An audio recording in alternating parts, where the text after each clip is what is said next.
Time Hospital, l'une des plus grandes cliniques de chirurgie esthétique de Shanghai. Des dizaines de jeunes femmes viennent tous les jours se renseigner ou se faire opérer. Le docteur Jin Long-hee, chirurgien spécialiste de la mâchoire, explique à une patiente les détails de l'opération à venir. C'est la largeur du bas du visage qui est importante. Mais il faudra aussi réduire l'angle du haut de la mâchoire. Là, vous voyez, l'os n'est pas régulier, il faut affiner l'angle. Regardez ce profil. Après l'opération, l'angle de l'os de la mâchoire est d'environ 120 degrés. Ce chirurgien est réputé depuis 20 ans dans le domaine de la chirurgie réparatrice. Il a été embauché à prix d'or par le Time Hospital pour se consacrer uniquement à la chirurgie esthétique. Depuis, il effectue une centaine d'opérations par mois. Sa renommée est telle que les patients arrivent de tout le pays. Et pourtant, en Chine, modifier son apparence est un sujet tabou. Cette jeune femme a accepté de nous répondre, mais à visage masqué. Je veux me faire opérer, car même si mon visage ne dérange personne, mon entourage considère que je suis un peu fade. Ici, en Chine, quand on se fait opérer, c'est en secret. Personne n'en parle. Et moi aussi, je ne vais rien dire.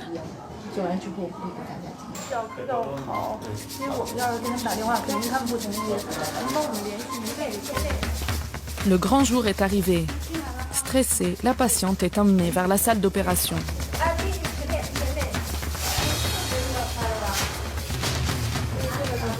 Est-ce que vous vous faites opérer pour chercher du travail ? Non, c'est juste pour avoir une vie meilleure.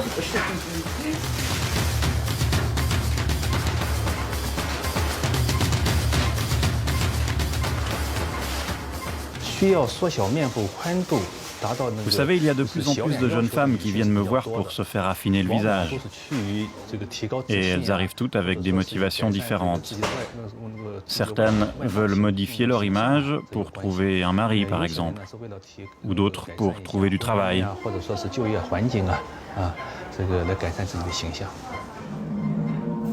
Toutes les 2 minutes en Chine, une femme subit une intervention de chirurgie esthétique. 1 million d'opérations par an, un record mondial. En 5 ans, le nombre de ces interventions a été multiplié par 10. Avec l'augmentation du niveau de vie et l'émergence d'une bourgeoisie attirée par l'Occident, le business de la beauté pèse aujourd'hui 3 milliards d'euros par an.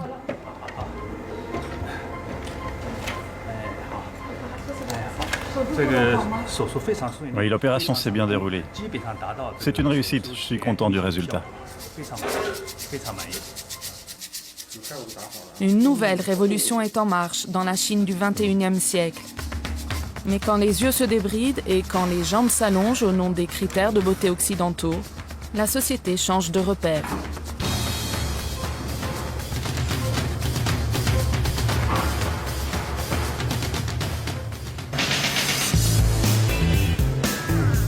Shanghai, 20 millions d'habitants. La ville symbole de l'ouverture économique de la Chine. En ces temps de crise, trouver un emploi relève du parcours du combattant. Feng Feng, Xuan et Li Mei sont étudiantes en dernière année à l'université de Shanghai.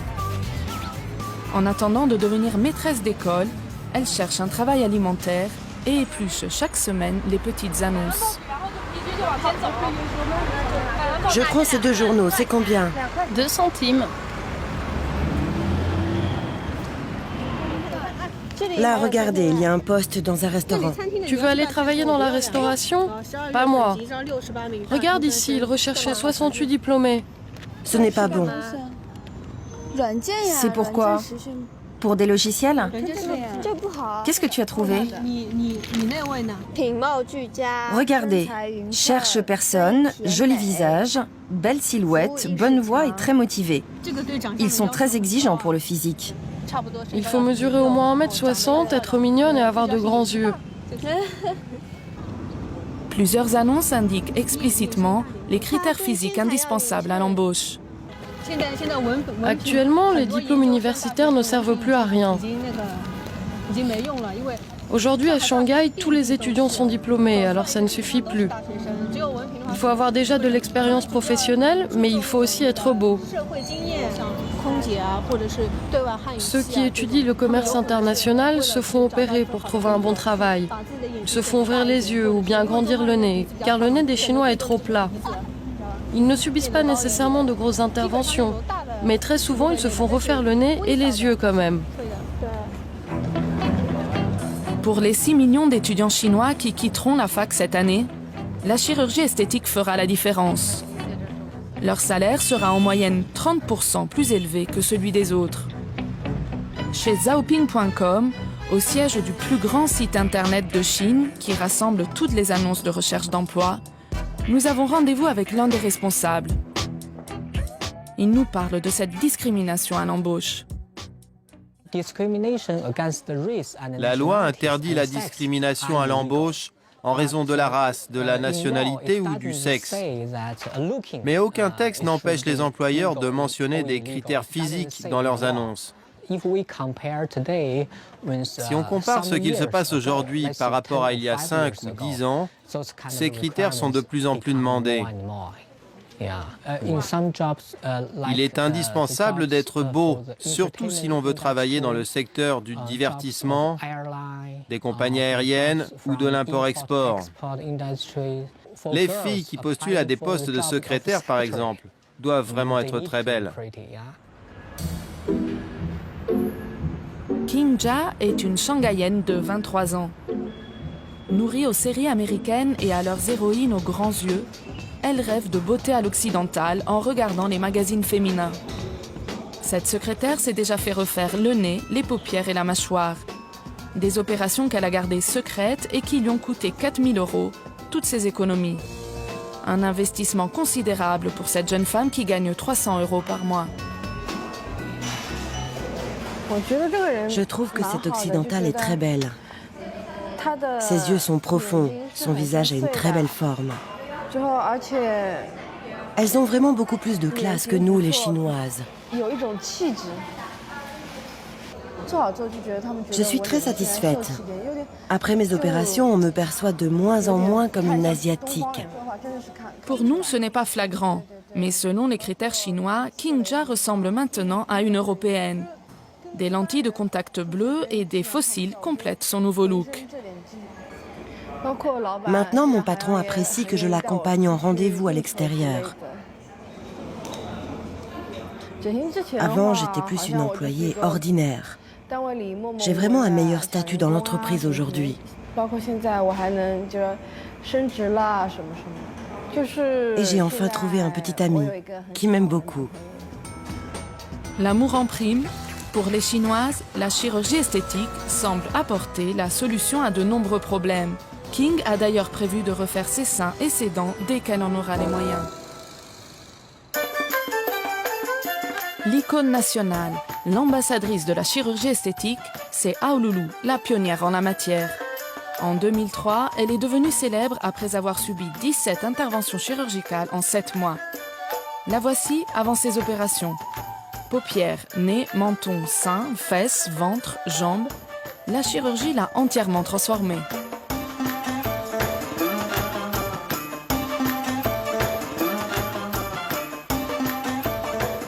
Aolulu a aujourd'hui 30 ans. 7 ans après ses premières opérations, elle a pris 20 kilos.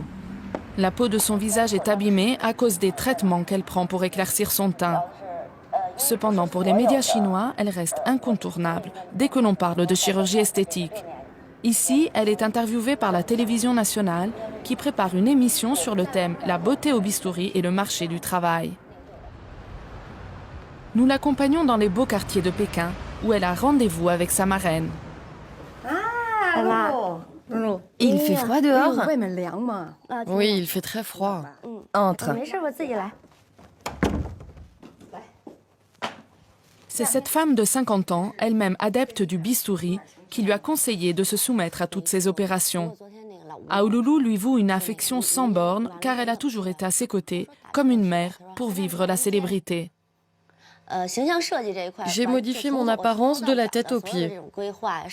J'en ai beaucoup discuté avec elle et j'ai suivi ses conseils car je lui fais totalement confiance. Je suis très fière d'elle. On se ressemble, non? Partout où l'on va, je dis que c'est ma fille. À une époque, il nous arrivait d'enregistrer 5 émissions en un après-midi. Ces opérations lui ont permis d'atteindre un certain niveau de vie et une bonne position sociale. J'ai rencontré beaucoup de filles qui veulent me ressembler. Elles voudraient être aussi célèbres que moi. On peut faire de la chirurgie esthétique aux chiens? Normalement, oui, ça devrait être possible.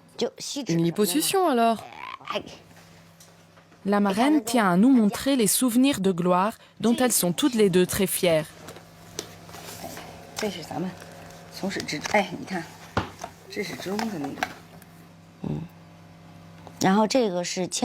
Ça, c'était une séance de dédicace de mon livre. J'ai aussi joué dans un film en 2004 ou 2005, je ne me souviens plus. Puis plusieurs chaînes de télévision m'ont proposé de présenter des émissions. Ces moments restent ancrés dans sa mémoire, mais Aouloulou n'est plus ce qu'elle était il y a 7 ans. Elle ne s'avoue pas vaincue et multiplie les liposuctions. En tout, elle affirme avoir dépensé 50 000 € pour être plus belle. Elle passe ses journées dans les salons de beauté et les magasins, et ses soirées dans des bars à refaire le monde avec un groupe d'amis. Oh, ils sont enfin arrivés!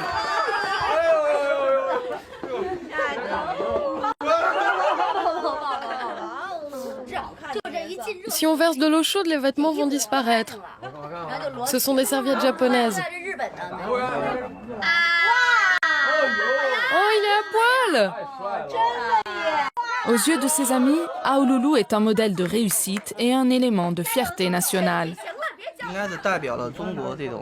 Aouloulou représente la beauté des Chinoises après l'ouverture économique de la Chine. Les hommes ici espèrent tous que leurs femmes suivront son exemple, qu'elles seront aussi courageuses et modernes qu'elle. Pour de nombreux Chinois, Aouloulou est le symbole d'une Chine qui avance. Car du temps de Mao, il était interdit de s'intéresser aux choses frivoles. La beauté était synonyme de bourgeoisie, de décadence. La femme parfaite était robuste en bleu de travail et sans maquillage.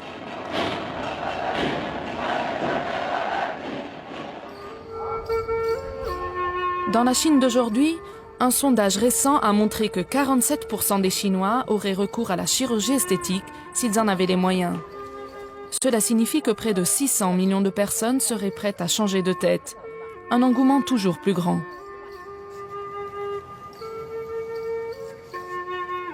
Win Zhang est sociologue. Elle analyse ses résultats dans un des plus grands instituts de sondage du pays. De nombreux facteurs peuvent expliquer ce boom. Le développement économique et aussi l'amélioration des techniques chirurgicales qui rendent les opérations moins dangereuses. Les mentalités ont beaucoup changé car dans la tradition chinoise, on ne doit pas transformer le corps que nos parents nous ont donné. Cela porte malheur. C'est pourquoi les jeunes femmes qui subissent des opérations, comme celle des seins, n'en parlent pas ouvertement. Les verrous ont pourtant sauté. Surfant sur la vague du succès de Aouloulou, la Chine organise en décembre 2004 le premier concours de beauté réservé aux adeptes du bistouri. Miss Chirurgie Esthétique fait un tabac. Pour y participer, les 20 aspirantes au titre national de Renzhao Mainou, de beauté artificielle, ont dû fournir un certificat médical prouvant au moins une opération. Feng Xiang, la gagnante, a remporté en plus de son trophée un rôle dans une fiction télévisée et un chèque de 5 000 €. Aujourd'hui, Feng Xian vit en Mandchourie, dans le nord-est de la Chine. Elle a trouvé un travail, tout naturellement, dans la clinique qui l'a opérée. L'établissement lui a proposé un contrat de mannequin pour ses photos publicitaires, mais aussi de relations publiques avec les clients. Grâce à elle, cette clinique est devenue la plus en vue de toute la région.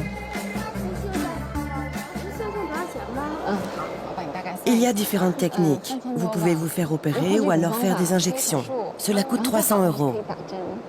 Je peux voir un chirurgien? Bien sûr, je vais vous prendre un rendez-vous. Mon rôle est très important. Je conseille les clientes et croyez-moi, je suis bien placée pour leur donner mon avis.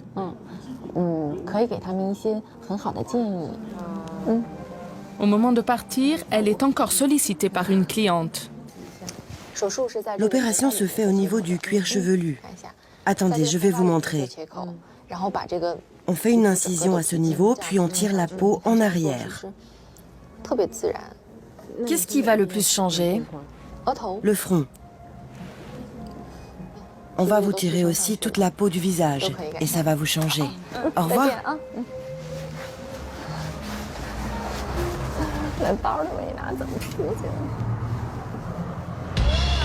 Le business de la beauté explose. Aujourd'hui, 1 million d'établissements se partagent ce marché juteux. Des hôpitaux publics reconvertis dans la chirurgie esthétique, mais aussi des milliers d'instituts de beauté ordinaires qui se sont improvisés cliniques du jour au lendemain. Les autorités ont essayé de réglementer en 2006 ce développement anarchique et d'imposer aux médecins une licence d'exercer. Mais les contrôles sont rares, même les cliniques qui ont pignon sur rue n'ont pas forcément les papiers en règle.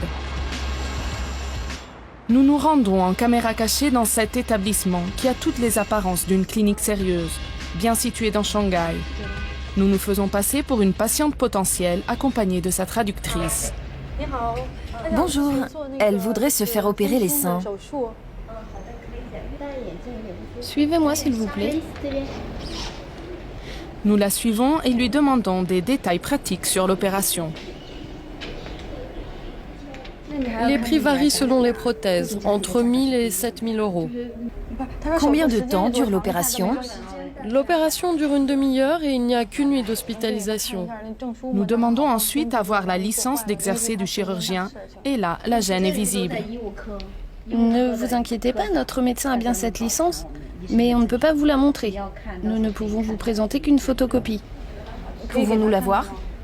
Malheureusement non, car les employés du bureau sont déjà partis. Oui, ils ont déjà fini de travailler. Nous les conservons très précieusement. Mais vous pouvez vous faire opérer dès demain. Et votre taux de réussite? Il est de 100%. On n'a jamais eu d'échec. Nous nous rendons dans un deuxième institut de chirurgie esthétique pour essayer de trouver enfin quelqu'un qui aurait une licence. Notre prétexte est toujours le même, une opération des seins. Cela tombe bien, nous avons un très bon docteur spécialisé dans les prothèses mammaires. L'infirmière semble pressée de nous aider. Il peut vous opérer dès demain si vous voulez. Est-ce qu'il a tous les diplômes et les licences d'exercer? Oh, soyez rassurés, c'est obligatoire, c'est élémentaire. Nous insistons pour les voir. Docteur Tang se prépare pour une intervention. Vous pourrez le rencontrer après. Il fait beaucoup de stages et de formations à l'étranger. On vous fait confiance, mais peut-on voir quand même la licence d'exercer? Oh, vous savez, ce sont des documents tellement précieux que je n'y ai pas accès. Excusez-moi, je ne vais pas pouvoir discuter plus longtemps avec vous, car plusieurs autres clientes m'attendent. Visiblement, la réglementation est laxiste. N'importe qui peut s'improviser chirurgien esthétique. Pire encore, certaines opérations interdites se pratiquent quand même à l'abri des regards. Dans la banlieue de Pékin, au bord d'une autoroute, cet hôpital se niche derrière un karaoké. On effectue ici une opération particulièrement lourde et dangereuse, l'allongement des jambes. En principe, cette intervention n'est autorisée que si la santé du patient est en cause. Mais ici, on la pratique simplement pour faire gagner quelques centimètres au client. Le docteur Bei Lang se présente comme un ponte en la matière. Mais nous sommes surpris de constater qu'à une demi-heure de l'intervention, il rencontre sa patiente pour la première fois. Vous faire allonger les jambes va vous aider considérablement. Mais il faut bien réfléchir à certains points. Avant tout, vous devez savoir que c'est une opération qui va vous immobiliser pendant 1 an. Vous ne pourrez pas aller au travail, ni à l'université. Il peut subvenir quelques petits problèmes, mais si l'opération est bien faite, il n'y en aura pas. J'ai déjà procédé à 3000 opérations et il n'y a jamais eu de raté. Réfléchissez bien avant de vous faire opérer, ça peut être dangereux et ça fait mal, il faut le savoir.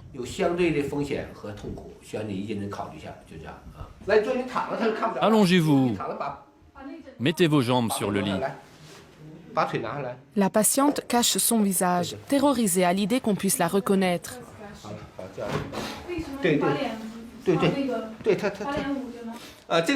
Je vais opérer à cet endroit, en faisant une incision d'un demi-centimètre. Et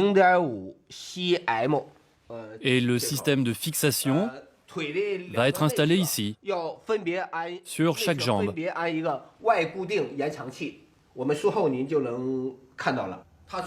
Avant, les principaux risques étaient que les os ne se ressoudent pas bien ou que les jambes soient paralysées par des problèmes de circulation du sang ou d'autres problèmes médicaux.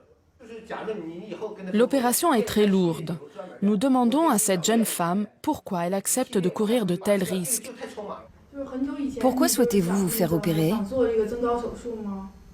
L'idée m'est venue d'un coup, juste pour être plus grande. Nous n'en saurons pas plus. Cette jeune femme de 22 ans va subir 2 heures d'opération.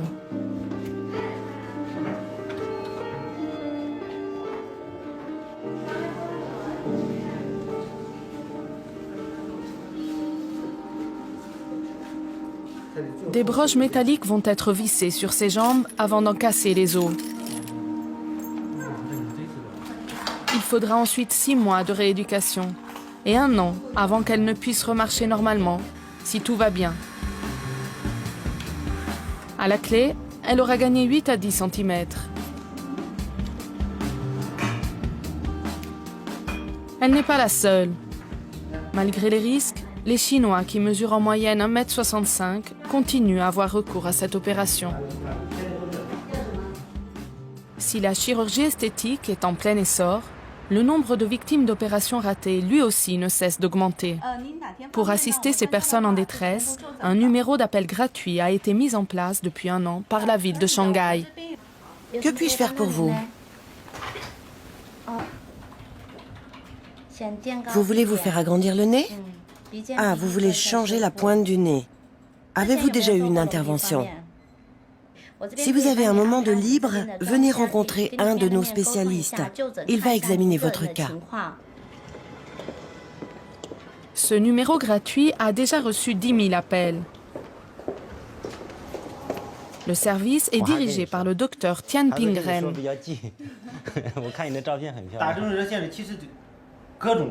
Il y a tout type de personnes qui appellent. Au début, on recevait surtout des coups de fil concernant des opérations ratées ou des complications post-opératoires. Ces personnes ont besoin d'écoute. On analyse leur profil psychologique et on les dirige vers des spécialistes qui vont faire de leur mieux pour les aider. Parfois, on résout des problèmes en conseillant de nouvelles opérations plus adaptées. Se faire réopérer, c'est ce que l'on conseille ici à la moitié des personnes qui appellent. Et ce n'est pas un hasard, car le service est hébergé par une clinique de chirurgie esthétique. Nous avons essayé de parler avec des victimes d'interventions ratées, mais aucune n'a accepté de témoigner. Nous avons en revanche rencontré un jeune homme qui, lui, a trouvé son bonheur grâce à la chirurgie esthétique. Au centre de la Chine, dans le Henan, à 11 heures de train de Pékin, Zhen Wang, 25 ans, est devenu très populaire depuis le printemps dernier. Séances de dédicaces, enregistrement de shows publicitaires, animation commerciale, casting pour téléfilm, Zhen vit désormais à 100 à l'heure. Sur ces images filmées par son agent, on voit que dès qu'il arrive quelque part, il déchaîne les foules. La vie de Zhen a basculé le jour où des amis lui ont dit qu'il ressemblait à Cao Chenyang, un des comiques les plus populaires de la télévision chinoise.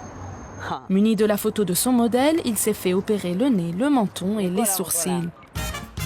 À gauche, Zen. À droite, la vraie star. Les cheveux, le look, les expressions, Zen s'est transformé en une contrefaçon de Zhao Shenyang.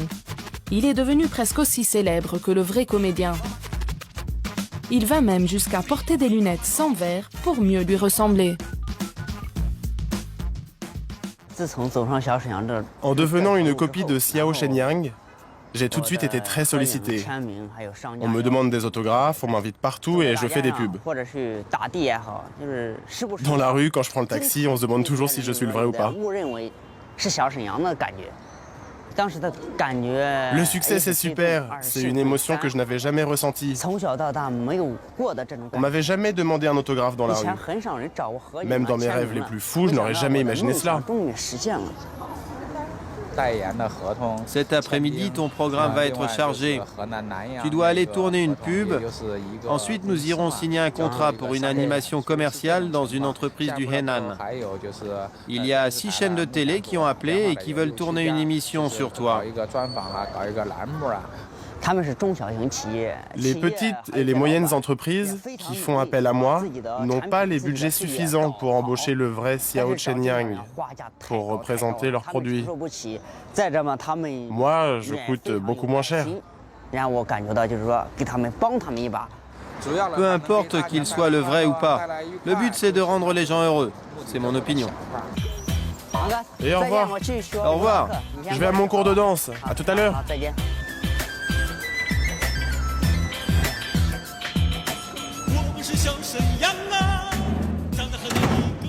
Bonjour. Bonjour.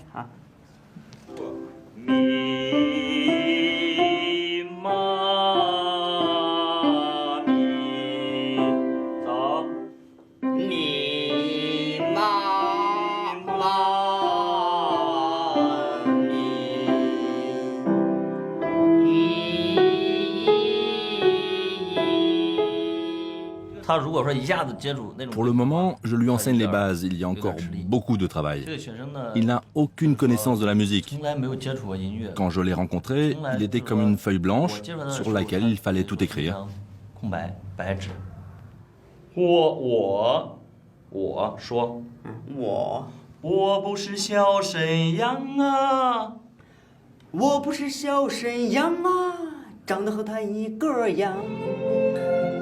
Zen a totalement endossé les habits de son modèle. Il peaufine ses pas de danse et ne se lasse pas d'imiter les sketchs de la vraie star. La chirurgie esthétique a changé sa vie comme elle est en train de changer le visage de la Chine.